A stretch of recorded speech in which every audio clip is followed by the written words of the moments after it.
de 2020. Contra a vontade de Sérgio Moro, o presidente Jair Bolsonaro demite o diretor-geral da Polícia Federal, Maurício Valeixo. E o ex-juiz Moro pede demissão do ministério com denúncias graves contra o presidente. Haveria uma violação de uma promessa que me foi feita inicialmente, que eu teria carta branca. Em segundo lugar, não haveria uma causa para essa substituição. E estaria claro que estaria havendo ali uma interferência política na Polícia Federal. O presidente me disse mais de uma vez, expressamente, que ele queria ter uma pessoa do contato pessoal dele, que ele pudesse ligar, que ele pudesse colher informações, que ele pudesse colher aí relatórios de inteligência. Sérgio Moro diz que a saída de Valeixo teria também como razão a preocupação de Bolsonaro com inquéritos que correm no STF. Moro nega que Valeixo tenha pedido a exoneração, como afirma o decreto do presidente publicado no Diário Oficial. E diz também que não assinou a demissão, ao contrário do que o decreto registra. O presidente Jair Bolsonaro convoca todos os ministros para se pronunciar aos brasileiros. Desqualifica a pessoa de Sérgio Moro e diz que ele não tem compromisso com o Brasil, mas apenas com seu próprio ego. Diz que as denúncias de Moro são infundadas. Nega que tenha dado carta branca ao ex-ministro e que tenha querido saber sobre investigações e inquéritos em andamento. Mas admite que pedia, sem sucesso, relatórios diários das atividades da PF. Bolsonaro acusou Moro de condicionar o afastamento de Maurício Valeixo a uma vaga no Supremo. O presidente diz ainda que a PF tem que ter autonomia. E que não há possibilidade de interferência política. O Jornal Nacional cobra do ex-ministro Sérgio Moro provas de acusações que ele fez ao presidente. E de que Moro não barganhou a nomeação para o STF em troca de demitir o diretor da PF. E o ex-ministro da Justiça mostra provas com exclusividade ao JN. O procurador-geral da República, Augusto Aras, determina uma análise de possíveis crimes cometidos pelo presidente, segundo as denúncias do ex-ministro da Justiça. A saída de Sérgio Moro provoca críticas enfáticas e a preocupação de autoridades nos três poderes e de organizações da sociedade civil. E o mercado financeiro tem um dia de queda na bolsa e alta recorde no dólar. No combate à pandemia mundial, o Brasil registra mais 357 mortes. E o número de casos confirmados chega a quase 53 mil. O Jornal Nacional começa agora. Terminou hoje de forma avassaladora a passagem de Sérgio Moro pelo Ministério da Justiça do governo de Jair Bolsonaro. O ex-juiz celebrizado pela Operação Lava Jato, que recebeu do então presidente eleito carta branca para combater a corrupção e o crime organizado, deixou o cargo após a exoneração do braço direito dele, o diretor-geral da Polícia Federal, Maurício Valeixo. Desde ontem, a intenção do presidente de afastar Valeixo tinha provocado rumores de que o ministro entregaria o cargo. Mas enquanto esperava que Bolsonaro avaliasse ao menos que o substituto de Valeixo fosse indicado por ele, Moro, uma edição extra do Diário Oficial de hoje decretava a exoneração. E surpreendia o ministro da Justiça porque o documento oficial trazia a assinatura dele, além da do presidente. E ainda informava que a exoneração tinha sido um pedido de Maurício Valeixo. No início da noite, o Diário Oficial foi reeditado, dessa vez sem a assinatura de Sérgio Moro no decreto, mas o estrago estava feito. A demissão de Valeixo foi a gota d'água para Moro, que vinha sendo esvaziado dentro do governo há meses. Ele avisou à imprensa que faria um pronunciamento às 11 horas da manhã em Brasília. No horário marcado, diante dos jornalistas e de integrantes do Ministério da Justiça, o ex-juiz anunciou que deixava o governo, mas também fazia acusações graves ao presidente Jair Bolsonaro, que reverberaram o dia todo e que levariam o presidente também a fazer um pronunciamento menos de 6 horas depois. No discurso, em parte improvisado, em parte lido, Jair Bolsonaro negou qualquer interferência política ao substituir Valeixo e ainda acusou Moro de ter exigido a nomeação para o Supremo Tribunal Federal para aceitar a saída de Maurício Valeixo. O Jornal Nacional procurou o ministro para cobrar provas das acusações que ele havia feito publicamente ao presidente pela manhã. E o ex-ministro Moro as apresentou. É essa sucessão de fatos que o Jornal Nacional começa a apresentar a partir de agora.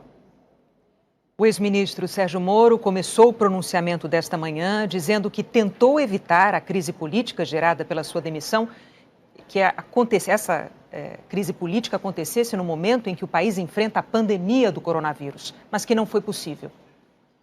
Queria lamentar que esse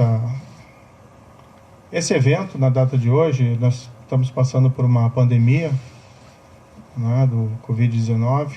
Ontem, uma informação lamentável de 407 óbitos, 3.313 óbitos no total.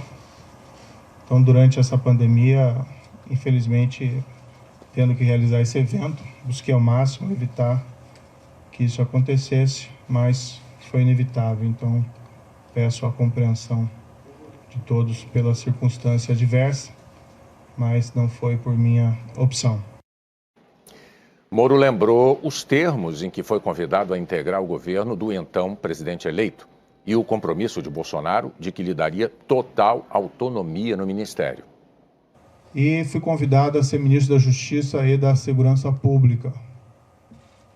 O que foi conversado com o presidente, lembro, foi no 1º de novembro, foi que nós teríamos um compromisso com o combate à corrupção, crime organizado e a criminalidade violenta. Inclusive foi me prometido na ocasião carta branca para nomear todos os assessores, inclusive desses órgãos, né, policiais, como a Polícia Rodoviária Federal e a própria Polícia Federal. Em seguida, Sérgio Moro fez uma acusação grave ao presidente. Disse que não existia nenhuma causa real para a demissão de Maurício Valeixo e que Bolsonaro tentou interferir politicamente na Polícia Federal. O que não é aceitável de maneira nenhuma são essas indicações políticas. Claro que às vezes existem indicações positivas, mas quando se começa a preencher esses cargos técnicos, principalmente de polícia, por questões político-partidárias, realmente o resultado não é bom para a corporação, inclusive. O presidente, no entanto, passou a insistir também na troca do diretor-geral. O que eu sempre disse ao presidente? Presidente, eu não tenho nenhum problema em trocar o diretor-geral da Polícia Federal, mas eu preciso de uma causa. E uma causa normalmente relacionada a uma insuficiência de desempenho, um erro grave. E, no entanto, o que eu vi, né, durante todo esse período, e até pelo histórico do próprio diretor-geral, que é um trabalho bem feito. Não é uma questão do nome. Né? Tem outros bons nomes para assumir o cargo de diretor da Polícia Federal. Né? Há outros delegados igualmente competentes. O grande problema de realizar essa troca, primeiro, haveria uma violação de uma promessa que me foi feita inicialmente, que eu teria carta branca. Em segundo lugar, não haveria uma causa para essa substituição. E estaria claro que estaria havendo ali uma interferência política na Polícia Federal, o que gera um abalo na credibilidade. Não minha, mas minha também, mas também do governo, desse compromisso maior que nós temos que ter com a lei, com o rule of law, e ia ter impacto também, na minha opinião, na própria efetividade da Polícia Federal. Ia gerar uma desorganização. Não aconteceu durante a Lava Jato, a despeito de todos os problemas de corrupção dos governos anteriores. Na sequência, Moro lembrou que o presidente já havia tentado substituir superintendentes da Polícia Federal no Rio e em Pernambuco. Moro questionou a motivação dessas trocas e a autonomia que os novos ocupantes dos cargos teriam. Segundo Moro, o próprio Bolsonaro admitiu para ele que se trata de interferências políticas. Disse que o presidente queria alguém com quem ele pudesse colher informações e obter relatórios de inteligência. E o problema é que nas conversas com o presidente, e isso ele me disse expressamente, que não é só a troca do diretor-geral. Né? Haveria também a intenção de trocar superintendentes, novamente o superintendente do Rio de Janeiro, outros superintendentes provavelmente viriam em seguida, a superintendente da Polícia Federal de Pernambuco, sem que fosse me apresentado uma razão, uma causa para realizar esses tipos de substituições que fossem aceitáveis. Ontem, conversei com o presidente, houve essa insistência do presidente. Falei ao presidente que seria uma interferência política, ele disse que seria mesmo. Mas o grande problema é que não são tantos essa questão de quem colocar, o problema é por que trocar. E permitir que seja feita a interferência política no âmbito da Polícia Federal. O presidente me disse mais de uma vez, expressamente, que ele queria ter uma pessoa do contato pessoal dele, que ele pudesse ligar, que ele pudesse colher informações, que ele pudesse colher aí relatórios de inteligência, seja o diretor, seja o superintendente. E realmente não é o papel da Polícia Federal prestar esse tipo de informação. Moro defendeu a autonomia da Polícia Federal como um valor fundamental e disse que não houve tentativa de interferência nem nos governos anteriores, que foram alvos de investigações da Lava Jato. As investigações têm que ser preservadas. Imaginem se durante a própria Lava Jato,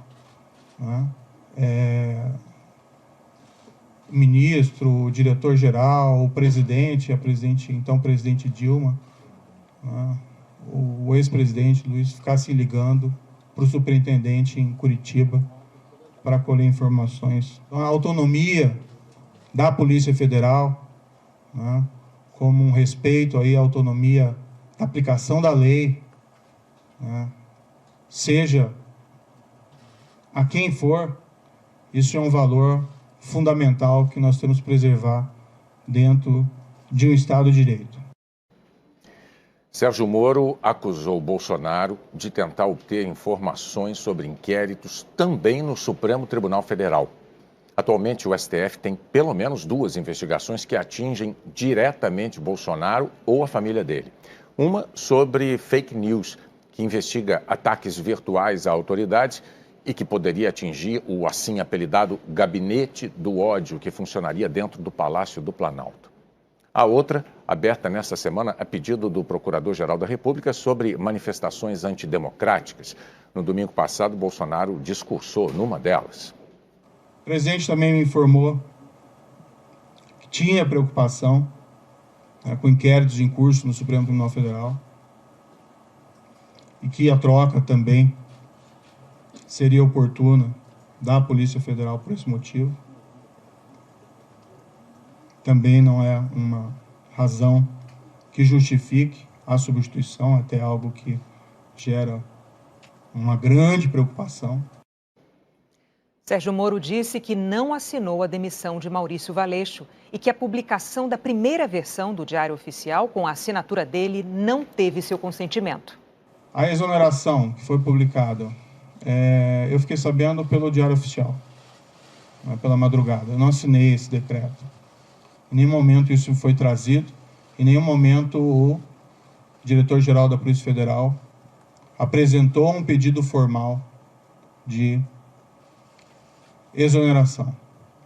Depois ele me comunicou que ontem à noite recebeu uma ligação dizendo que ia ser exoneração a pedido e se ele concordava. Ele disse, como é que eu vou concordar com alguma coisa? Eu vou fazer o quê, Se ele já está sujeito à exoneração a pedido ou à exoneração ex officio. Mas o fato é que não existe nenhum pedido que foi feito de maneira formal. Eu, sinceramente, fui surpreendido. Achei que isso foi ofensivo. Vi que depois a SECOM afirmou que houve essa exoneração a pedido, mas isso, de fato, não é verdadeiro. Moro disse que Maurício Valeixo estava cansado das pressões e chegou a admitir deixar o cargo de diretor-geral da PF, mas não por vontade própria. Há uma possibilidade que se afirme que o Maurício Valeixo gostaria de sair, né? Mas isso não é totalmente verdadeiro. O ápice da carreira de qualquer policial federal, delegado da Polícia Federal, é, né, a direção-geral da Polícia Federal. E ele entrou com uma missão. Claro que, depois de tantas, né, pressões para que ele saísse, ele de fato, né, até manifestou a mim: olha, talvez seja melhor eu sair para diminuir essa cisma, e nós conseguimos realizar uma substituição aqui adequada. Eu sairia para uma adjudância, para outro cargo. Mas nunca isso voluntariamente, sim decorrente dessa pressão, que, a meu ver, não é aí apropriado. Na sequência, Sérgio Moro voltou a dizer que tentou evitar a crise política no meio da pandemia.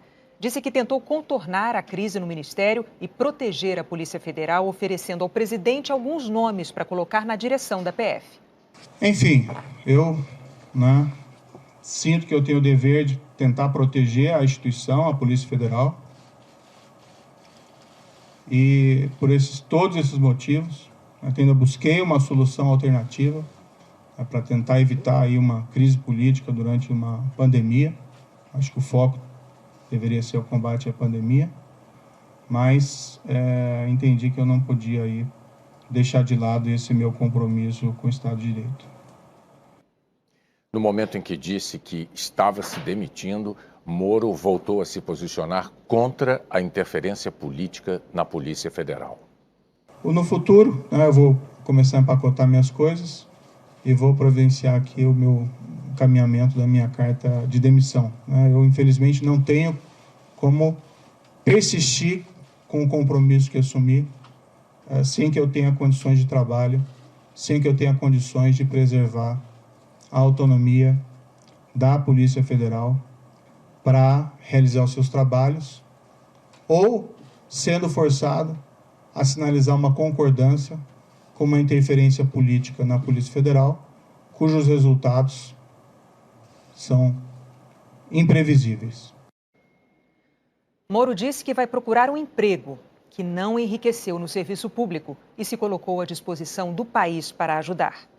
Vou procurar, né, mais adiante um emprego, não enriqueci, né, no serviço público, nem como magistrado, nem como ministro. E quero dizer que, independentemente de onde eu esteja, eu sempre vou estar à disposição do país para ajudar, o que quer que seja, se eu puder ajudar nesse período da pandemia com outras atitudes. Mas, enfim, sempre respeitando o mandamento do Ministério da Justiça e Segurança Pública nessa gestão, que é fazer a coisa certa, sempre. Muito obrigado.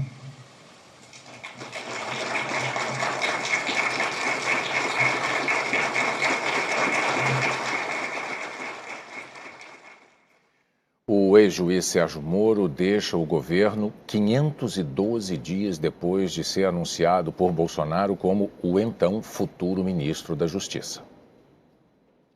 O presidente Jair Bolsonaro informou ontem a Sérgio Moro, no Palácio do Planalto, a intenção de tirar Maurício Valeixo do comando da PF. Moro resistiu, disse que se Valeixo saísse para que entrasse alguém indicado pelo presidente, ele, Moro, sairia também. Ministros da ala militar conversaram com Moro, tentaram construir uma solução. O dia terminou sem aviso oficial a Moro sobre o que aconteceria. Ser pego de surpresa com a demissão de Valeixo foi a gota d'água para Sérgio Moro. Ele já estava insatisfeito com movimentos políticos de Bolsonaro, mirando a PF desde o segundo semestre do ano passado. Foram 16 meses no cargo, muitos deles marcados por uma série de divergências com o presidente. Em novembro de 2018, Sérgio Moro aceitou o convite para assumir o Ministério da Justiça e Segurança Pública, 4 dias após a eleição de Jair Bolsonaro.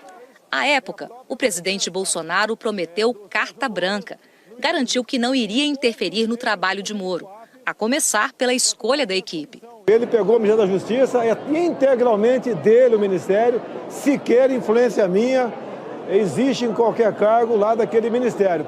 E o compromisso que eu tive com ele é carta branca para combate à corrupção e ao crime organizado. Com toda certeza ele terá sucesso e os reflexos positivos disso toda a população brasileira sentirá. Para ocupar o posto, Moro pediu exoneração do cargo de juiz federal, abrindo mão de uma carreira de 22 anos. Na magistratura, ganhou projeção mundial como o juiz da Lava Jato. Foi Moro quem condenou e determinou a prisão do ex-presidente Lula depois de decisão em segunda instância. Moro também condenou uma elite empresarial do país acusada de corrupção na Lava Jato, empreiteiros, lobistas e operadores, além de políticos de diversos partidos, como PT, PSDB e progressistas. Sérgio Moro foi o primeiro nome confirmado para o governo Bolsonaro. Levou uma agenda contra a corrupção e o crime organizado, bandeiras que ajudaram a eleger Bolsonaro.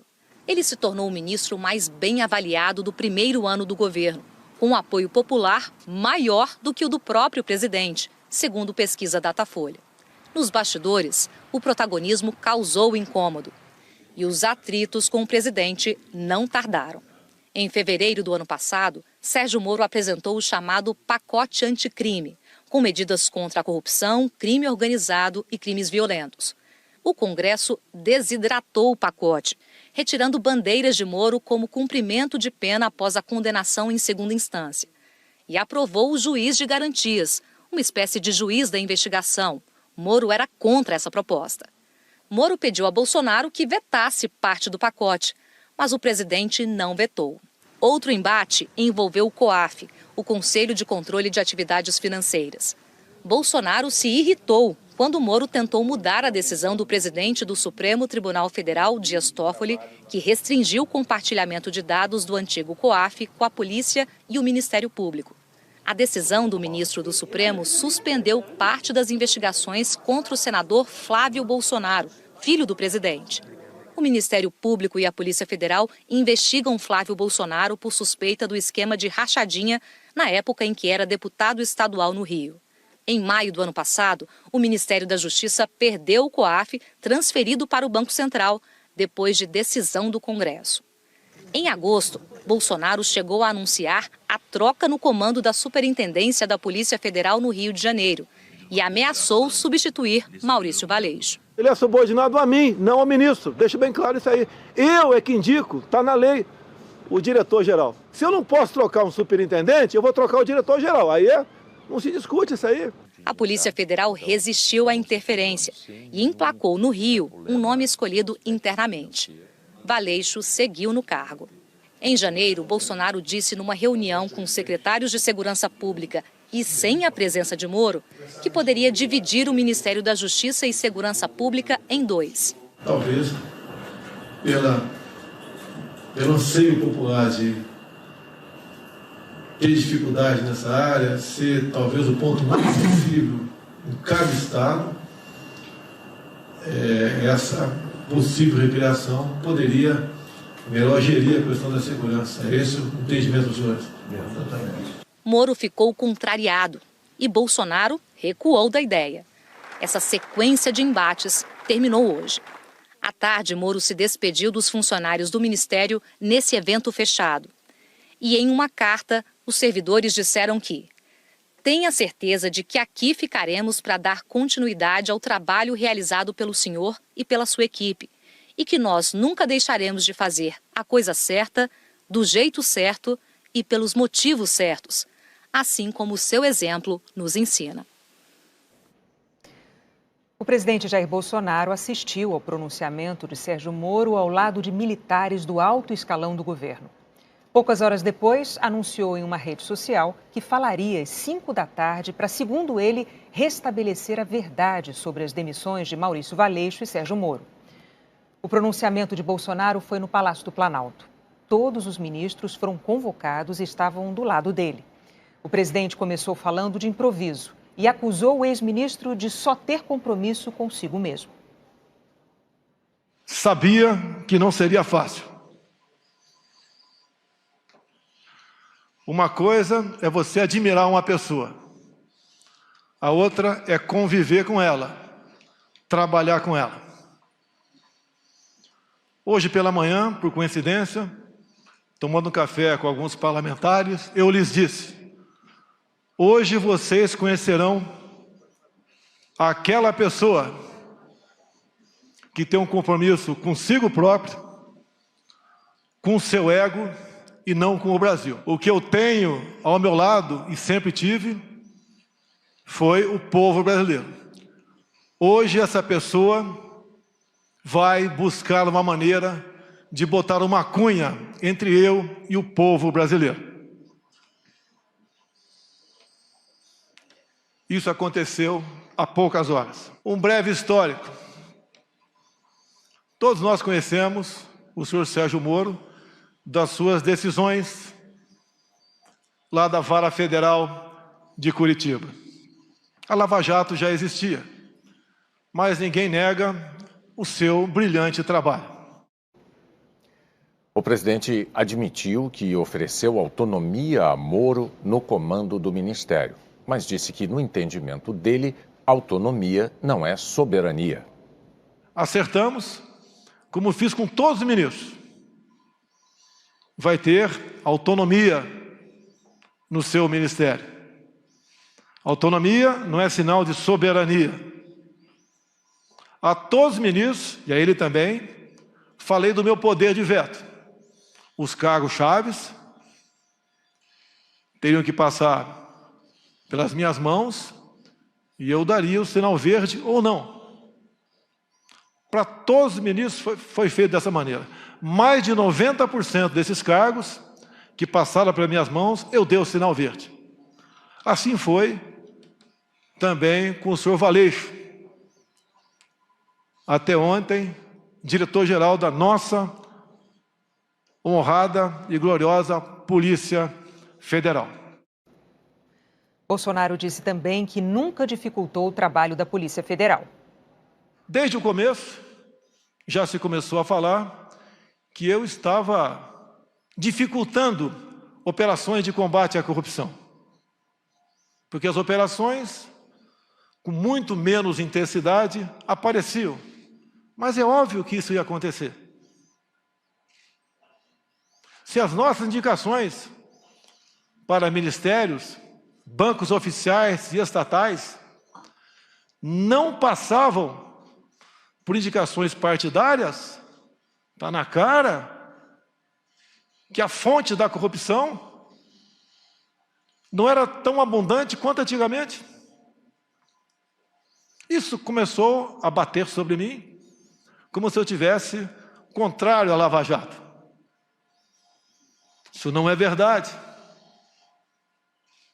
As grandes operações da PF no passado foram em cima de estatais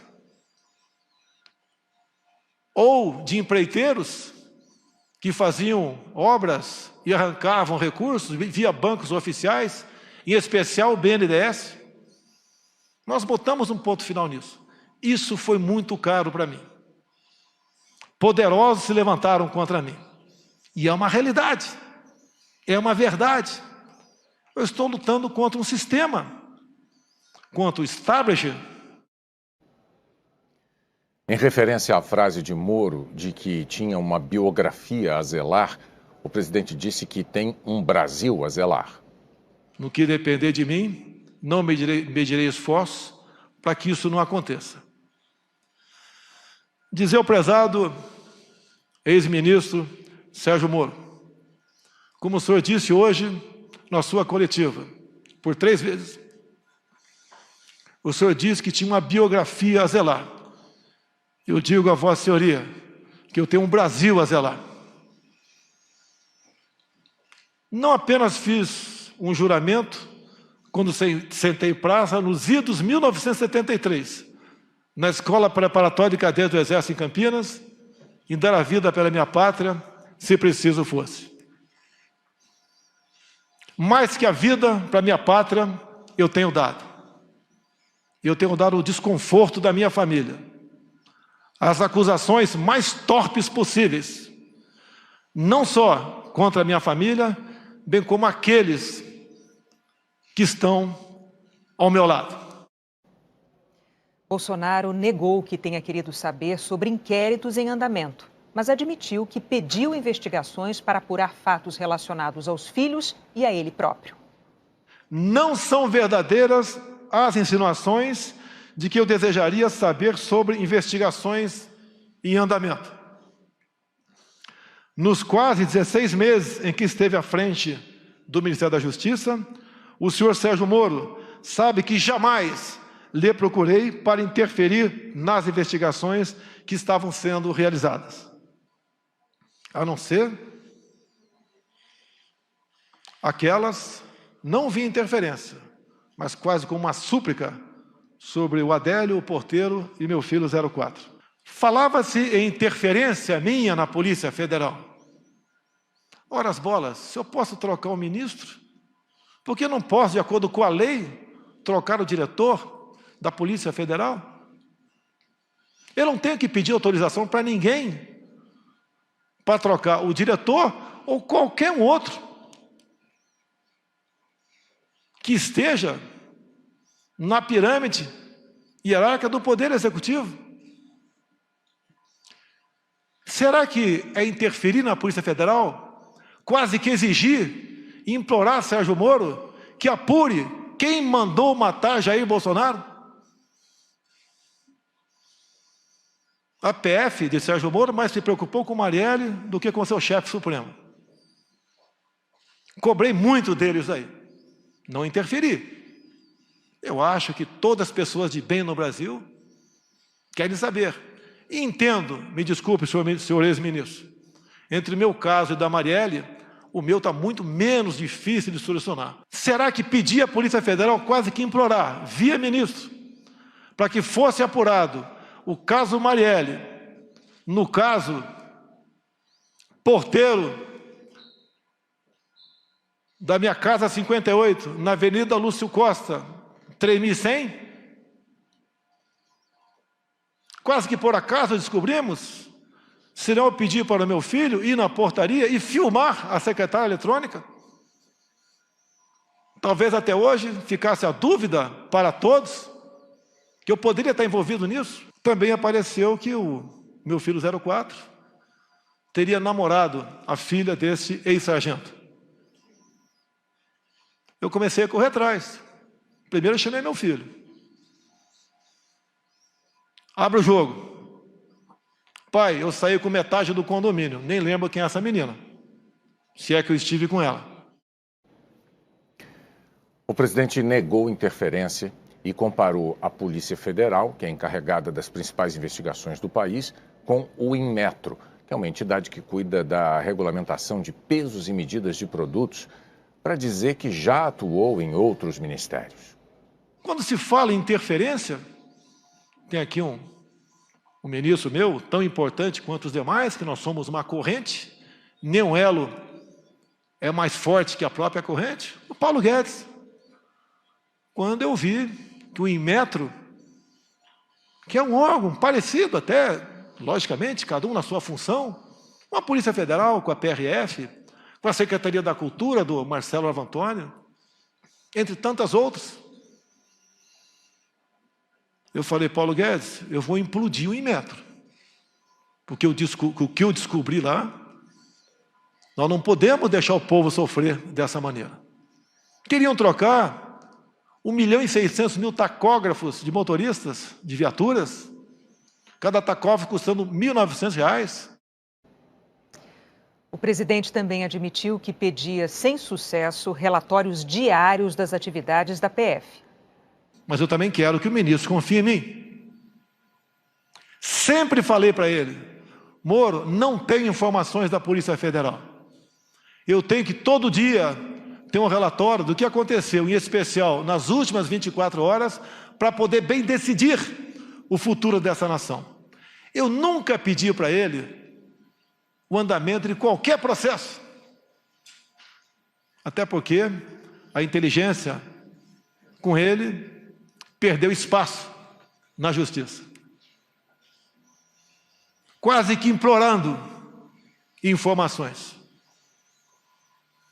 E assim, Eu sempre cobrei informações dos demais órgãos de inteligência oficiais do governo, como a ABIN, que tem à frente um delegado da Polícia Federal.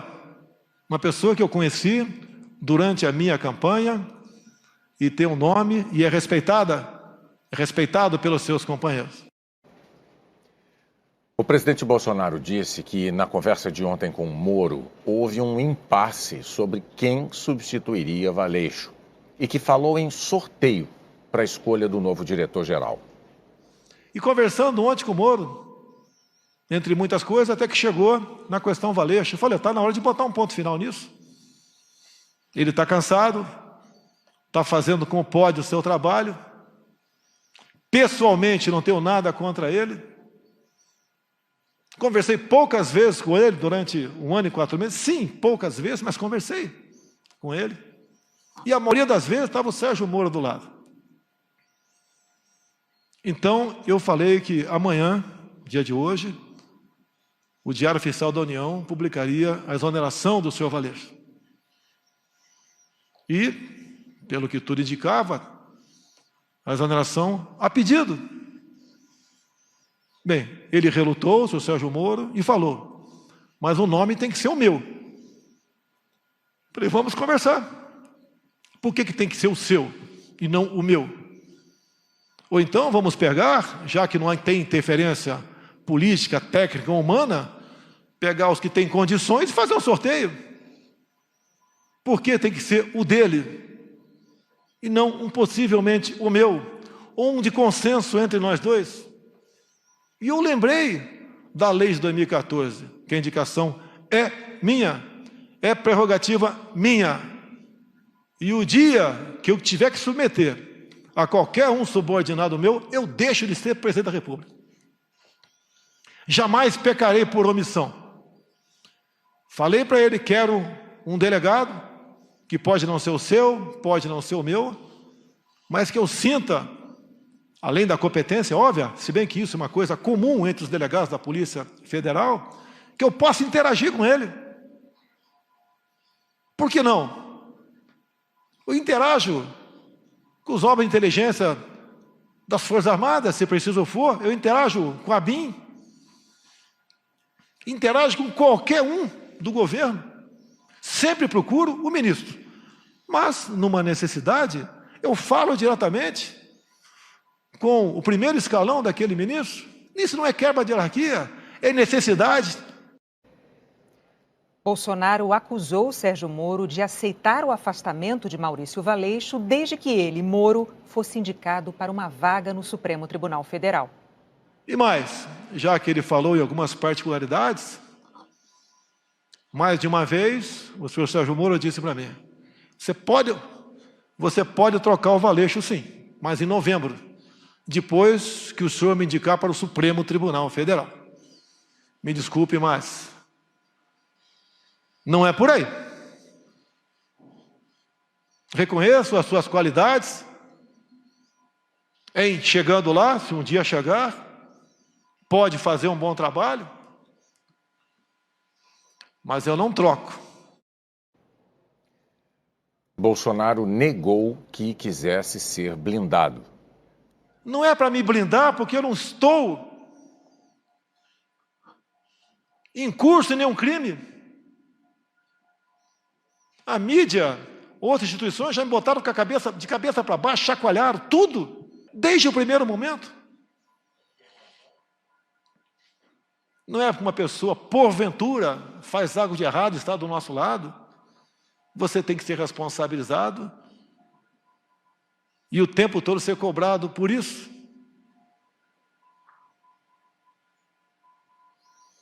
Nunca pedi para blindar ninguém da minha família. Jamais faria isso. O presidente Jair Bolsonaro disse que conversou com Valeixo ontem à noite e, ao contrário do que disse Sérgio Moro, afirmou que o ex-diretor da Polícia Federal concordou com a exoneração dele, a pedido, ou seja, por vontade própria. À noite, eu e o doutor Valeixo conversamos por telefone e ele concordou com a exoneração a pedido. Desculpe, senhor ministro, o senhor não vai me chamar de mentiroso. Não existe uma acusação mais grave para um homem como eu, militar, cristão e presidente da República, ser acusado disso. Essa foi a minha conversa com o doutor Valeixo. E mais ainda, não só a imprensa publicou, no dia de ontem e de hoje, bem como, entre aspas, o doutor Valeixo, em contato com a Superintendência do Brasil, comunicando que estava cansado, que desde janeiro queria sair. Então não foi uma demissão que causasse surpresa a quem quer que fosse. Bolsonaro disse que trabalha com o diálogo e que Moro fez acusações infundadas. Eu sempre fui do diálogo. Vocês não vão encontrar nenhum ministro meu que vai dizer que eu impus qualquer coisa para ele. Ele resolveu marcar uma coletiva e fez acusações infundadas que eu lamento. Para muitos, vai deslustrar a sua tão defendida biografia. O presidente Bolsonaro disse que a Polícia Federal tem que ter autonomia e que não há possibilidade de interferência política. A PF é uma instituição de Estado. Ela deve se conduzir de acordo com a Constituição Federal e as leis do país. Não importa quem as conduza. Não abro mão disso. Não existe possibilidade de interferência na Polícia Federal. Sua própria estrutura e seus profissionais garantem a autonomia de suas investigações. Esta autonomia é inerente à instituição, independente de governos. Não posso aceitar minha autoridade confrontada por qualquer ministro. Assim como respeito a todos, espero o mesmo comportamento. Confiança é uma via de mão dupla. Continuarei fiel a todos os brasileiros. Seguirei no combate à corrupção, às organizações criminosas e no trabalho para a redução da criminalidade. O governo continua. O governo não pode perder sua autoridade por questões pessoais de alguém que se antecipa a projetos outros. Após o pronunciamento em que o presidente Jair Bolsonaro afirmou que as acusações do ex-ministro Sérgio Moro eram infundadas, o Jornal Nacional cobrou do ex-ministro provas de que elas tinham fundamento. Moro mostrou, então, a imagem de uma troca de mensagens entre ele e o presidente ocorrida ontem. O contato é identificado por Presidente Novíssimo, indicando ser o número mais recente do presidente Bolsonaro. A imagem mostra que Bolsonaro enviou a Moro o link de uma reportagem do site O Antagonista, que diz: PF na cola de 10 a 12 deputados bolsonaristas. Embaixo, o presidente escreveu: mais um motivo para a troca, se referindo à mudança na direção da Polícia Federal. Sérgio Moro respondeu, explicando ao presidente que a investigação não tinha sido pedida pelo então diretor da Polícia Federal, Maurício Valeixo. Moro disse: este inquérito é conduzido pelo ministro Alexandre no STF, se referindo ao ministro Alexandre de Moraes. Moro prossegue: diligências por ele determinadas, quebras por ele determinadas, buscas por ele determinadas. E finaliza dizendo: conversamos em seguida às 9h, referindo-se ao encontro que teriam na manhã de ontem. O Jornal Nacional também cobrou de Sérgio Moro provas de que ele não havia condicionado a troca no comando da Polícia Federal à sua indicação para o Supremo Tribunal Federal, uma acusação feita pelo presidente Bolsonaro no pronunciamento. O ex-ministro mostrou ao JN a imagem de uma troca de mensagens com a deputada federal Carla Zambelli, do PSL, aliada de primeira hora de Bolsonaro. Ela, inclusive, estava hoje ao lado do presidente durante o pronunciamento. Carla Zambelli diz: por favor, ministro, aceite o Ramage, numa referência a Alexandre Ramagem, diretor-geral da Agência Brasileira de Inteligência, ABIN. A Magem é um dos candidatos de Jair Bolsonaro para assumir a direção da Polícia Federal. Parte da deputada a proposta para que Sérgio Moro aceite a mudança na PF em troca da nomeação dele para o Supremo Tribunal Federal. Ela diz: "E vá em setembro para o STF, eu me comprometo a ajudar a fazer JB, iniciais de Jair Bolsonaro, prometer." Sérgio Moro rechaça a proposta. "Prezada, não estou à venda." Carla Zambelli continua a argumentar: "Ministro, por favor, milhões de brasileiros vão se desfazer." Em seguida, ela responde à mensagem de Moro de que não estaria à venda. "Eu sei. Por Deus, eu sei. Se existe alguém no Brasil que não está à verba, é o senhor. Verba aqui parece ser venda com erro de digitação." Moro finaliza a conversa dizendo: "Vamos aguardar. Já há pessoas conversando lá." Segundo o ex-ministro, era uma referência à tentativa de aliados de convencer o presidente a mudar de ideia. A deputada Carla Zambelli disse que não vai comentar a troca de mensagens com o ex-ministro. O pedido de demissão de Sérgio Moro e a acusação feita pelo agora ex-ministro de que o presidente Jair Bolsonaro tentou interferir politicamente na Polícia Federal provocaram forte reação de governadores, do Congresso, entidades da sociedade civil e do Judiciário. 2 partidos decidiram pedir a abertura de processo de impeachment contra o presidente.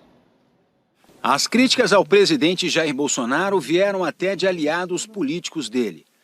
A Frente Parlamentar da Segurança Pública da Câmara dos Deputados afirmou que vê com preocupação a postura intransigente do presidente Bolsonaro, que o fez perder um dos seus grandes aliados na luta pela construção de um Brasil mais justo e honesto.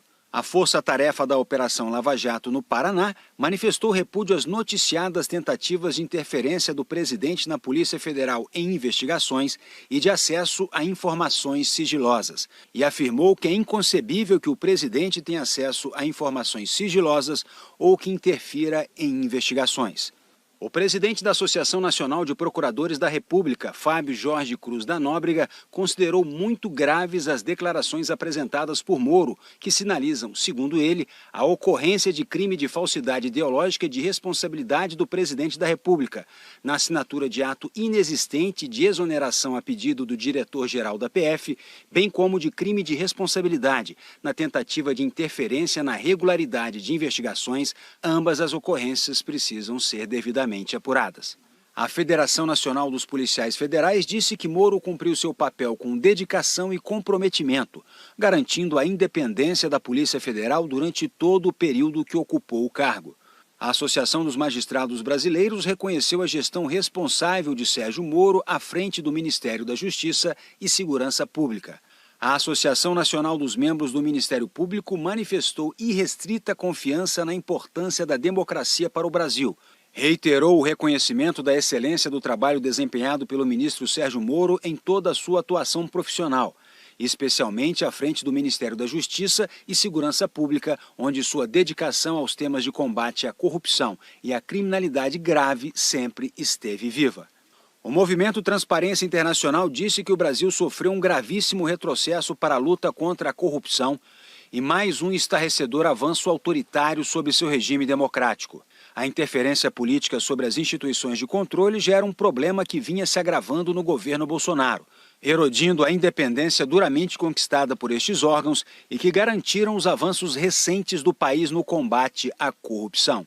O presidente da Ordem dos Advogados do Brasil, Felipe Santa Cruz, afirmou que foram muito graves as declarações do ministro Sérgio Moro ao comunicar sua demissão, indicando possíveis crimes por parte do presidente da República. E conclui: solicitei à Comissão de Estudos Constitucionais da OAB um estudo detalhado do pronunciamento e suas implicações jurídicas. É lamentável que no dia seguinte ao país registrar mais de 400 mortos pela pandemia, estejamos todos em meio à nova crise patrocinada pelo governo. O presidente da Associação Brasileira de Imprensa, Paulo Jerônimo de Souza, disse que em reunião realizada ontem à noite, a diretoria da ABI aprovou ingressar com um pedido de impeachment do presidente Jair Bolsonaro, tendo em vista os sucessivos crimes de responsabilidade cometidos por ele, assim como os graves atentados à saúde pública e à vida materializados no estímulo ao desrespeito às orientações das autoridades da área de saúde no tocante à prevenção à pandemia do coronavírus. Os acontecimentos relacionados com a exoneração do ministro Sérgio Moro, que vieram à tona hoje, caracterizando a tentativa do presidente de usar a Polícia Federal para seus interesses pessoais, tornam o seu comportamento ainda mais grave e sua situação no cargo ainda mais insustentável. 2 partidos também decidiram pedir a abertura de processo de impeachment contra o presidente Jair Bolsonaro. A Rede Sustentabilidade apresentou um pedido assinado pelos senadores Randolfo Rodrigues e Fábio Contarato e pela deputada federal Joênia Wapichana ao presidente da Câmara, Rodrigo Maia. Eles sustentam que Bolsonaro cometeu crime de responsabilidade ao interferir politicamente na Polícia Federal. O PSB também vai apresentar um outro pedido de impeachment contra Bolsonaro. É absolutamente lamentável que no meio de uma crise de saúde tão grave, que já deixou mais de 3 mil brasileiros mortos, seja necessário entrar com um pedido como esse de impeachment do presidente da República. No entanto, considerando os crimes que o presidente da República vem cometendo, a nossa omissão seria imperdoável. Inclusive porque ela pode tornar os efeitos dessa crise de saúde ainda mais grave. O ex-presidente Fernando Henrique Cardoso disse que o presidente da República está cavando sua fossa e defendeu que Bolsonaro renuncie antes de ser renunciado. O ex-presidente disse: poupe-nos de, além do coronavírus, termos um longo processo de impeachment, que assuma logo o vice para voltarmos ao foco, a saúde e o emprego. Menos instabilidade, mais ação pelo Brasil. Deputados e senadores do PSB, Rede e Cidadania já estão recolhendo assinaturas para uma CPI que investigue as acusações feitas por Moro contra Bolsonaro. O partido Podemos disse que a saída de Sérgio Moro do governo representa o afastamento do governo Bolsonaro do sentimento popular e do combate à corrupção. É a derrota da ética. A presidente da Comissão de Constituição e Justiça, senadora Simone Tebet, do MDB, disse que este filme nós já conhecemos e não queremos ver de novo. Estas acusações, se comprovadas, caracterizam crime de responsabilidade. O presidente deve uma explicação à nação. Moro tem história para levarmos a sério as muitas declarações bombásticas que fez contra Bolsonaro. Afirmou taxativamente que o presidente queria intervir politicamente na PF, ter acesso indevido a inquéritos e produzir relatórios de inteligência, sabe-se lá contra quem. O presidente do DEM e prefeito de Salvador, ACM Neto, disse que neste momento não pode deixar de ressaltar o importante trabalho realizado pelo ex-ministro Sérgio Moro no combate à corrupção e sua luta em defesa da moralidade na vida pública do país. O PSDB afirmou em nota que a queda de Sérgio Moro mostra que o presidente quer apenas um governo dos que baixam a cabeça para ele e os filhos, no lugar de agirem pelo país. A verdade é que a PF conduz investigações que incomodavam a família Bolsonaro sobre ameaças à democracia. Tanto o diretor-geral como Moro caíram por conduzirem o trabalho de maneira republicana. O governador do Rio de Janeiro, Wilson Witzel, do PSL, considerou graves as denúncias de Moro de tentativa de interferência do presidente Bolsonaro na Polícia Federal. É importante relembrar que eu fui acusado pelo presidente por ter manipulado a Polícia Civil no caso da investigação do assassinato da vereadora Marielle. Fui acusado de manipular a Polícia Civil.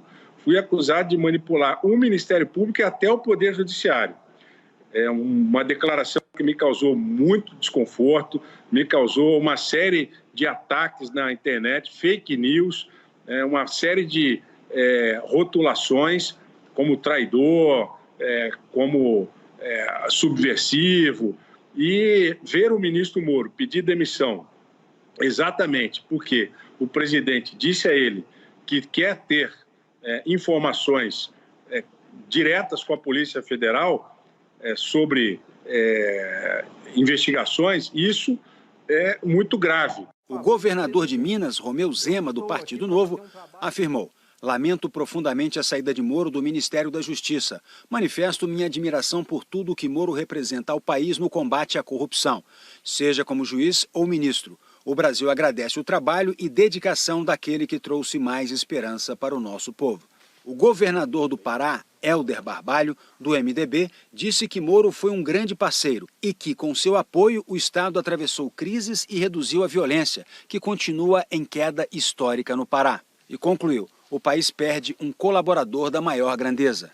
O governador do Ceará, Camilo Santana, do PT, afirmou que mais grave que a mudança no Ministério da Justiça são os fatores alegados pelo ministro para essa mudança. Órgãos de controle e investigação, como a Polícia Federal, devem estar blindados de interferências políticas e atuar sempre com autonomia e isenção imprescindíveis numa democracia. O governador de São Paulo, João Dória, do PSDB, exaltou o trabalho de Moro.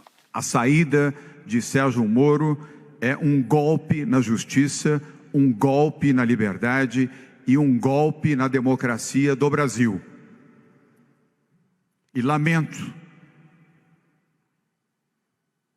muito que o nosso país tenha que combater e tenha que lutar contra dois vírus: o coronavírus e o outro vírus, que está no Palácio do Planalto, em Brasília. O presidente da Frente Nacional dos Prefeitos, Jonas Donizete, afirmou que reconhece o trabalho desenvolvido por Sérgio Moro e alerta para a gravidade das declarações sobre as possíveis interferências políticas em investigações e inquéritos em andamento. Sobre isso, pede que sejam tomadas as devidas medidas de apuração e investigação.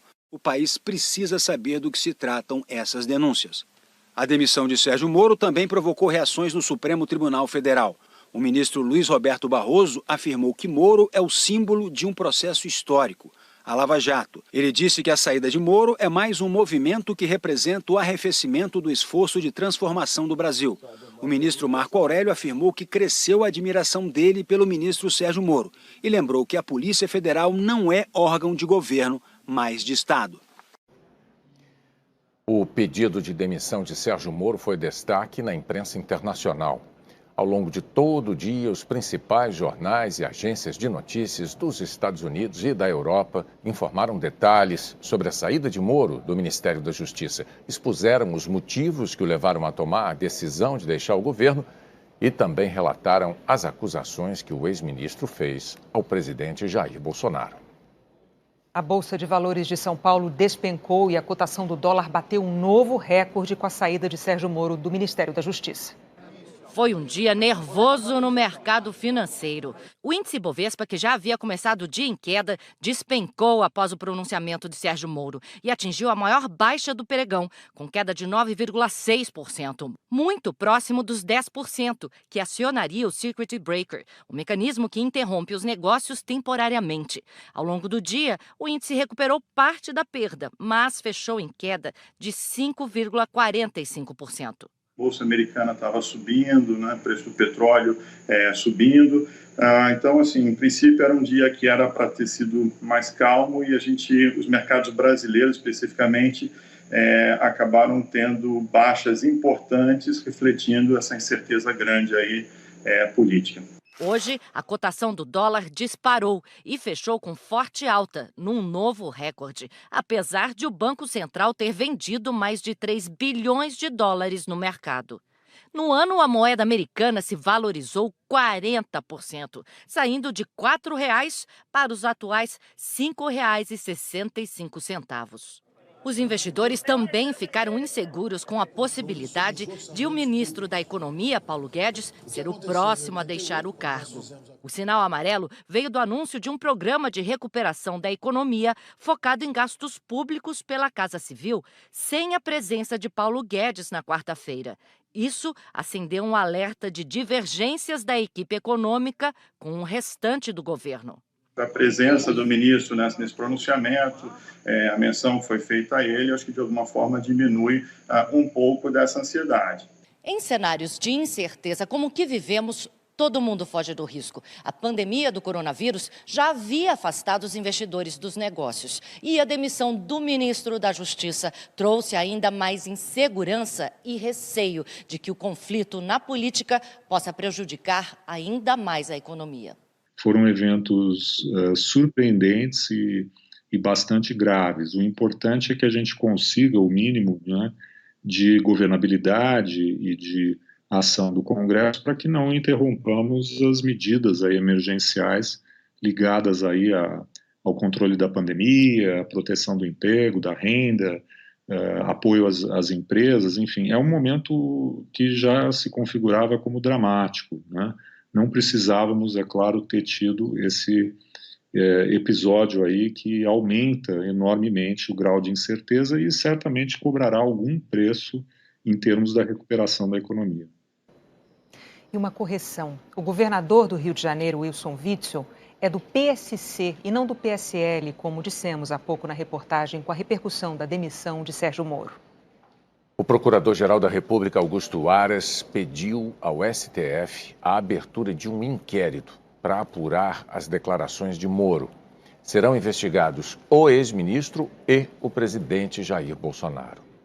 Antes mesmo do pedido da PGR, o Supremo já havia reagido à troca no comando da Polícia Federal. No pedido de abertura de inquérito, o Procurador-Geral da República, Augusto Aras, transcreveu o pronunciamento de Sérgio Moro na íntegra e destacou os trechos em que o ex-ministro fez acusações a Bolsonaro. As tentativas de ingerências do presidente na Polícia Federal no ano passado, as insistências para a troca do diretor-geral, a interferência política na PF, a insistência de Bolsonaro ontem, o pedido do presidente, segundo Moro, que queria ter uma pessoa do contato pessoal dele para colher informações, relatórios de inteligência na Polícia Federal, a acusação de que Bolsonaro tinha preocupação com inquéritos no STF e a afirmação de Moro de que não assinou o decreto da exoneração do diretor da PF. O procurador-geral pretende apurar crimes como falsidade ideológica, obstrução de justiça, coação no curso do processo, ou seja, intervir usando violência ou ameaça em interesse próprio ou de outros, também crimes como advocacia administrativa, quando o funcionário público se vale da função para buscar um interesse privado, e a prevaricação, que é quando um funcionário deixa de fazer algo que é obrigado por lei. Entre as providências, o procurador-geral solicita que o Supremo interrogue o ex-ministro Sérgio Moro e diz que a dimensão dos episódios narrados revela a declaração de ministro de Estado de atos que revelariam a prática de ilícitos, imputando a sua prática ao presidente da República, o que, de outra sorte, poderia caracterizar igualmente o crime de denúncia caluniosa. Aras também quer que Moro mostre documentação idônea que eventualmente possua acerca dos eventos em questão. Paralelamente, o ministro Alexandre de Moraes determinou a permanência das equipes da Polícia Federal que tocam os inquéritos que ele preside, mesmo com mudança no comando da PF. Uma dessas investigações trata da origem de fake news, informações falsas e ameaças anônimas feitas aos integrantes do STF. A outra investiga a organização e patrocínio de atos antidemocráticos, entre eles o do último domingo em Brasília, quando o presidente Bolsonaro discursou. No despacho, o ministro Alexandre ordena: comunique-se ao diretor executivo da Polícia Federal em exercício que, no âmbito da Polícia Federal, as investigações neste inquérito deverão ser conduzidas pela equipe composta pelos delegados federais Igor Romário de Paula, Denise Dias Rosas Ribeiro, Fábio Alceu Mertens e Daniel Daer, que já atuam no inquérito 4.781, o das fake news. O decano do STF, ministro Celso de Mello, foi sorteado relator do pedido da PGR para investigar as declarações de Sérgio Moro. Durante o pronunciamento do presidente Bolsonaro, todas as regiões do Brasil voltaram a ter panelaço.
A seguir, o Brasil tem quase 53 mil casos confirmados de Covid-19. Um hospital de campanha fica pronto no Rio, mas faltam médicos e equipamentos. As mortes pela Covid-19 no Brasil subiram para 3.670. Nas últimas 24 horas, o Ministério da Saúde confirmou mais 357 óbitos. O país tem 52.995 casos confirmados da doença. O ministro da Saúde, Nelson Teich, anunciou hoje a liberação de recursos para reforçar leitos de UTI usados no tratamento do novo coronavírus. As informações foram divulgadas em uma rede social do ministro da Saúde. Nesta sexta-feira não houve coletiva. Nelson Teich informou que, a partir de hoje, 1.761 leitos de UTI passam a receber recursos exclusivos para a Covid-19. 255 milhões de reais repassados em 3 meses. O governo vai pagar o dobro para que esses leitos fiquem reservados para esses pacientes. E eles estão em 19 estados. Na próxima segunda-feira, o ministro da Saúde promete apresentar diretrizes e políticas a serem seguidas por estados e municípios para a saída do isolamento social. Teich já afirmou que planeja uma nova forma de testagem para entender como o vírus está se espalhando em cada região e que o governo trabalha com a informação de que existe uma subnotificação de casos, em especial dos leves. Teich disse que o governo já distribuiu 2,5 milhões de testes e que, no total, o Brasil vai adquirir 46 milhões. E que a OPAS, Organização Pan-Americana de Saúde Brasil, vai entregar 500 mil a cada 3 dias, de um total de 10 milhões. A rede de saúde pública do Rio de Janeiro está chegando ao limite. O socorro são os hospitais de campanha, que ainda não começaram a receber pacientes. As grandes estruturas brancas tomam forma em vários pontos do estado e viram a única esperança de quem precisa de internação na rede pública. Os hospitais de campanha já prometiam tirar o sistema de saúde do esgotamento. Com o fim das vagas de leitos de UTI da rede estadual na cidade do Rio, aumentou a urgência. 6 unidades ficam no interior do estado, na região metropolitana e na Baixada. Outras 4 na capital. Juntos, os 10 hospitais de campanha vão oferecer 2.500 leitos, 630 de UTI. O do Rio Centro, na Zona Oeste, foi montado pela Prefeitura. Ficou pronto há uma semana, mas sem médicos, equipamentos de proteção e respiradores, ainda não recebeu nenhum paciente. O prefeito diz agora que a unidade vai começar o atendimento a partir da semana que vem. 1º de maio já teremos as pessoas vindo para cá. Pessoas que hoje estão aí, por exemplo, esperando nas UPAs, virão todos para cá. Amanhã começa a funcionar o hospital de campanha do Leblon, na Zona Sul, uma semana antes do prazo prometido. Por enquanto, dos 200 leitos, serão abertos 30. 10 são de UTI de alta complexidade, com respiradores. Toda a estrutura aqui é financiada por um grupo de empresas. A Secretaria Estadual de Saúde dizia que os hospitais de campanha ficariam prontos até o fim de abril. Agora o prazo mudou. A promessa é que todos abram as portas durante o mês de maio. Hoje, 356 pessoas estão na fila de espera por um leito de UTI. 230 com suspeita ou já com a confirmação de ter Covid-19. Um desses pacientes é o irmão do Roberto Carlos. Pessoal, pelo amor de Deus, o meu irmão já foi entubado. O estado dele é muito grave. Hoje morreu a vítima mais jovem da Covid-19 no Rio. Guilherme Henrique Gomes tinha apenas 12 anos. Ele conseguiu ser internado depois de sofrer uma lesão na perna e recebeu tratamento para infecção bacteriana. O menino fez o teste para Covid, mas o resultado positivo só saiu depois que o quadro dele já tinha piorado. O medo de não encontrar atendimento adequado também preocupa as famílias dos profissionais de saúde.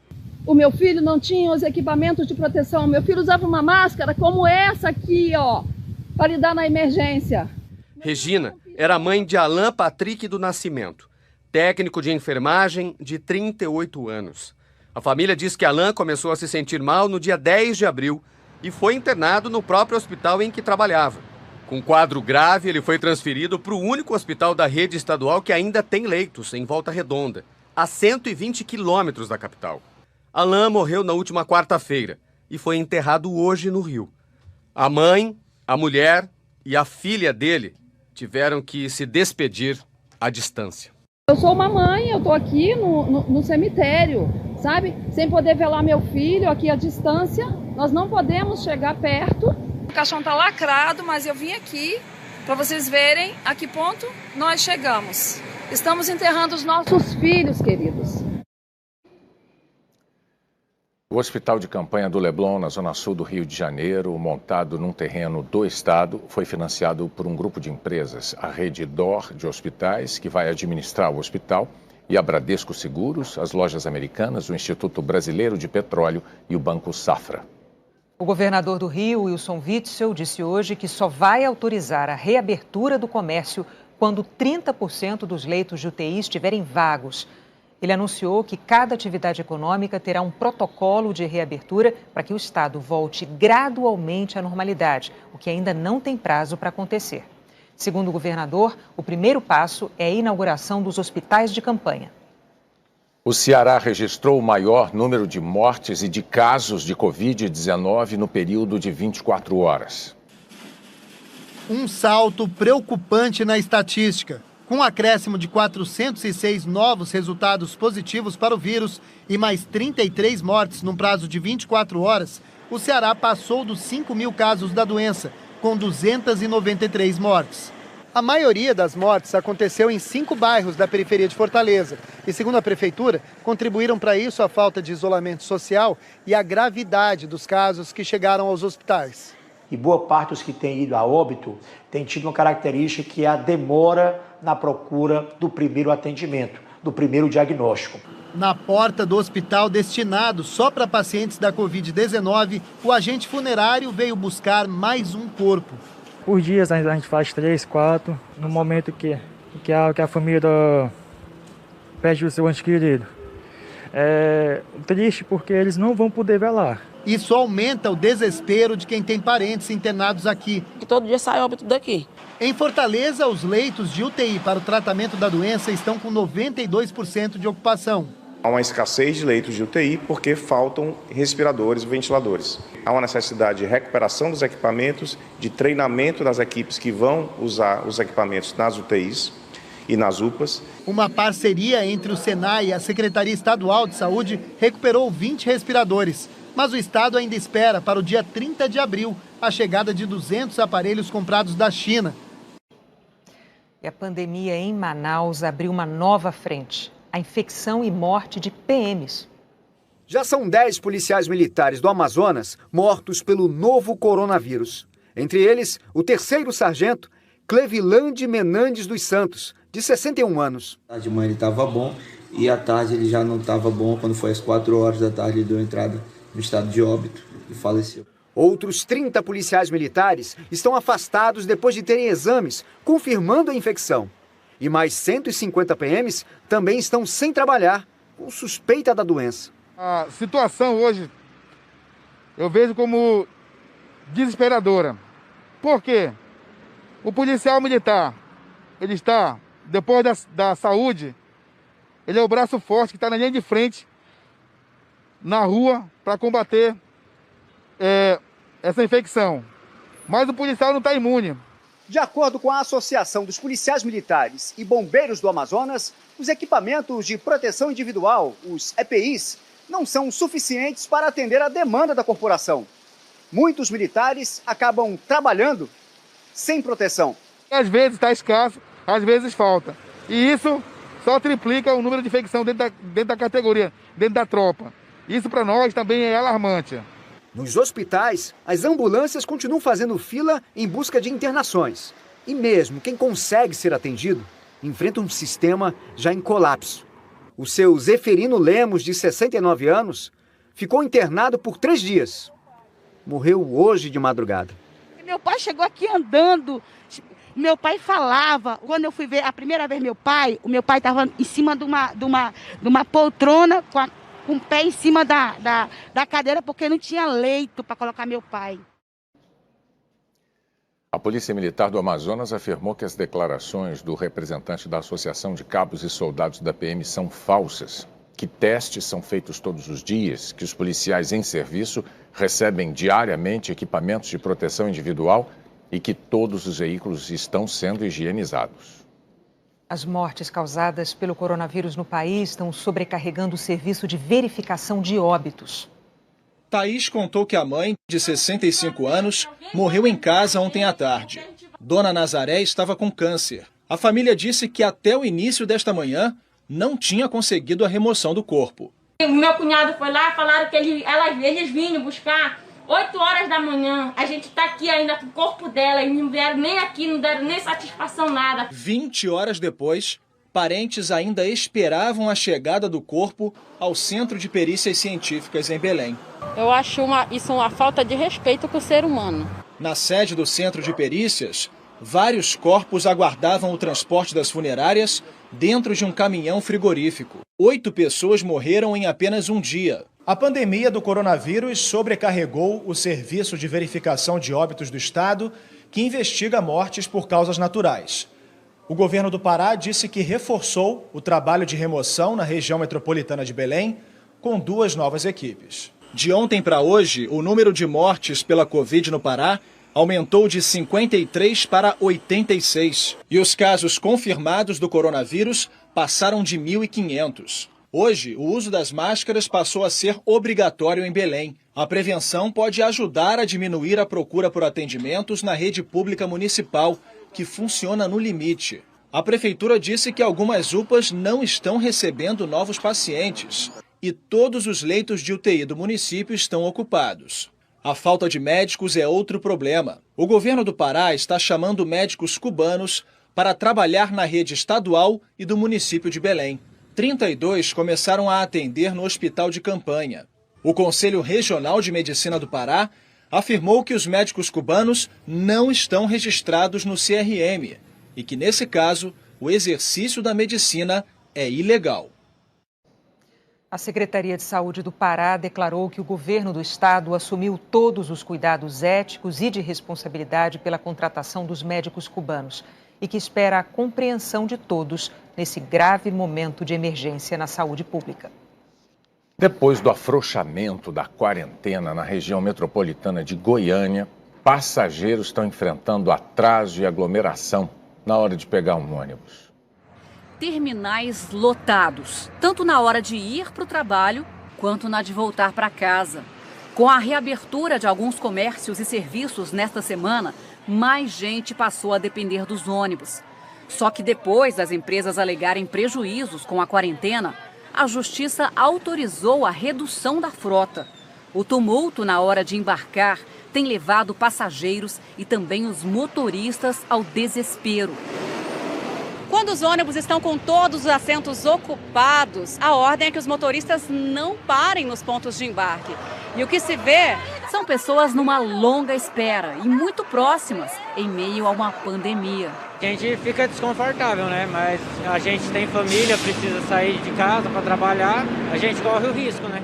Sem conseguir uma poltrona, esta senhora sentou na escada e se recusou a sair. Protestos também pelas ruas e avenidas de Goiânia. Para tentar resolver o problema, a companhia de transporte pediu e a prefeitura vai abrir o comércio em diferentes horários a partir da semana que vem. Mas vai minimizar bastante o número de pessoas concentradas nesse horário de pico. Então, das 6 até as 7h30 hoje que nós temos, essa demanda ela vai ser transferida até as 10 horas da manhã. Mas, se a situação continuar fora de controle, o governo promete voltar com medidas de isolamento mais rígidas. É grave, eu peço às pessoas, não brinquem com isso. É inadmissível imaginar que nós vamos perder tudo aquilo que nós estamos construindo durante todo esse período e que somos referência nacional hoje do controle da propagação do coronavírus. A seguir, os Estados Unidos têm mais de 50 mil mortes. A OMS lança uma iniciativa global por testes e por vacinas contra a Covid-19. A Organização Mundial da Saúde e líderes mundiais lançaram hoje uma iniciativa global para acelerar o desenvolvimento e a distribuição de testes, tratamentos e vacinas contra a Covid-19. O chefe da OMS foi claro: o mundo precisa dessas ferramentas e rápido. Tedros Adhanom afirmou que a experiência mostra que, mesmo quando existem, elas não estão igualmente disponíveis para todos. E reforçou: não podemos permitir que isso aconteça. We cannot allow that to happen. Uma colaboração histórica. Foi assim que o diretor-geral da OMS chamou a iniciativa. O lançamento virtual contou com a participação de especialistas e líderes de 11 países de diferentes continentes. Em comum, o apoio à organização e uma promessa ousada: não deixar ninguém para trás. O secretário-geral da ONU, Antônio Guterres, alertou: a Covid-19 em algum lugar é uma ameaça para as pessoas em todos os lugares. O presidente da África do Sul, Cyril Ramaphosa, lembrou como o continente africano é extremamente vulnerável. A presidente da Comissão Europeia, Ursula von der Leyen, quer o equivalente a mais de 45 bilhões de reais para acelerar os trabalhos.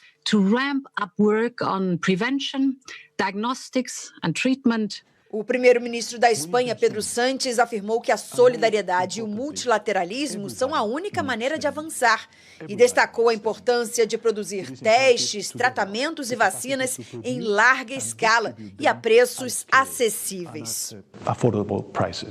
A primeira-ministra da Alemanha, Angela Merkel, reforçou o apelo para que a distribuição seja igual no mundo todo. O presidente francês, Emmanuel Macron, prometeu mobilizar os países do G7 e do G20 e disse esperar uma reconciliação entre Estados Unidos e China. Os presidentes dos dois países não participaram da iniciativa. O Brasil também não. O único líder das Américas foi o presidente da Costa Rica. Carlos Alvarado lembrou: a Covid-19 não diferencia países ricos, de média renda ou pobres. E por isso, a reação precisa ser global. A reação global. O Ministério da Saúde declarou que a iniciativa é importante no cenário internacional e que o Brasil, embora não tenha sido convidado, ainda participa de outras ações internacionais, como as pesquisas da OMS de eficácia de tratamentos. O Palácio do Planalto também lembrou a participação do Brasil na iniciativa da OMS na área de medicamentos e afirmou que o Brasil participa de diversos mecanismos e organismos que coordenam ações de resposta à pandemia nos planos regional e internacional. Nos Estados Unidos, o número de casos da Covid-19 se aproxima dos 900 mil e o de mortes ultrapassou 50 mil. O estado de Nova York registrou 422 mortes em 24 horas e é o menor número desde 31 de março. O governo ainda não fixou uma data para relaxar as medidas de isolamento social. Na Europa, os dois países mais atingidos pela pandemia do novo coronavírus apresentaram nesta sexta-feira números um pouco mais alentadores. A Espanha anunciou que o número de mortes diárias caiu para o menor nível em mais de um mês. A Itália registrou o menor número diário desde 19 de março. O comissário de Indústria da União Europeia, Thierry Breton, disse que a economia do bloco este ano deve encolher cerca de 7,5%. O mês sagrado do Ramadã começou hoje com os locais mais importantes do islamismo praticamente vazios por causa da pandemia. As mesquitas de Meca e de Medina, na Arábia Saudita, vão ficar fechadas ao público durante o Ramadã, algo raríssimo em 1.400 anos de história. Vários países de maioria muçulmana limitaram a circulação de pessoas à noite, quando tradicionalmente as famílias se encontram para quebrar o jejum que dura do nascer até o pôr do sol. Deixa eu fazer uma correção. Na reportagem sobre a repercussão da demissão do Sérgio Moro, nós citamos Fábio Contarato, mas o nome correto é Fabiano Contarato. Ele é um dos senadores da Rede Sustentabilidade, o partido que apresentou um pedido de impeachment contra o presidente. A seguir, novas iniciativas para ajudar o Brasil contra a Covid-19. O ex-presidente José Sarney completou hoje 90 anos. Ele está em isolamento social, em casa, em Brasília, com a mulher, Marli. Os filhos e amigos, cada um em sua casa, conversaram com o ex-presidente por videochamada. A comemoração pela internet durou 1h30 e o aniversariante agradeceu o carinho virtual. Eu nunca pensei viver tanto. E a primeira coisa que eu devo ter e que tenho é a gratidão pela graça da vida que Deus me deu. Sei que tudo isso passará e nós vamos ter a oportunidade de comemorar esta data com muita alegria. Empresas e empresários do Brasil estão envolvidos num esforço nacional para atravessar a crise do coronavírus.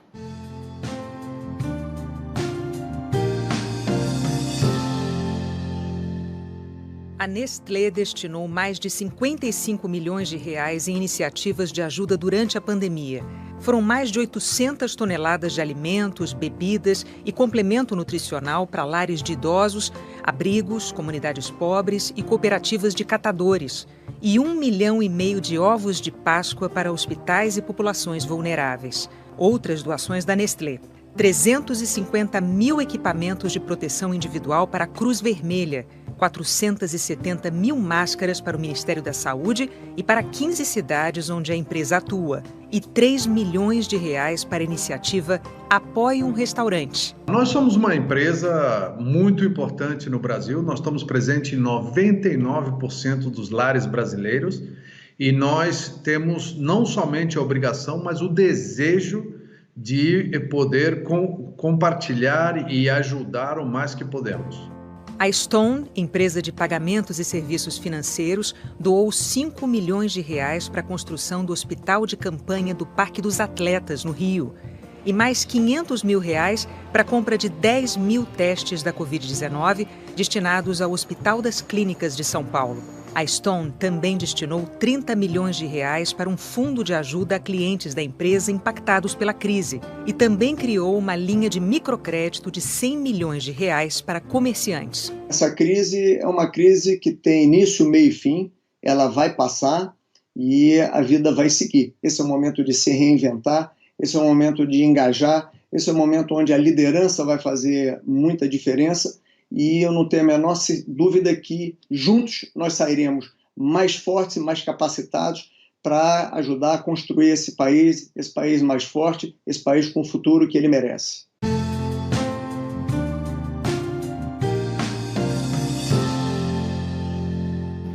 O país merece um bom futuro, você merece agora também relaxar um pouco hoje à noite. Tem Globo Repórter e tem uma aventura pela Serra do Mar. Vamos descobrir juntos os maiores tesouros da nossa Mata Atlântica. Onça pintada. Sim, ela vive a apenas 30 quilômetros da cidade de São Paulo. O maior macaco das Américas. E um dos menores sapos do mundo, o pingo de ouro, é o atestado de saúde da nossa floresta. O pássaro que muda de cor. Escuro ao nascer, branco na juventude e vermelho na maturidade. E a lição dos pesquisadores, a mata sem bichos morre aos poucos. Hoje, no Globo Repórter.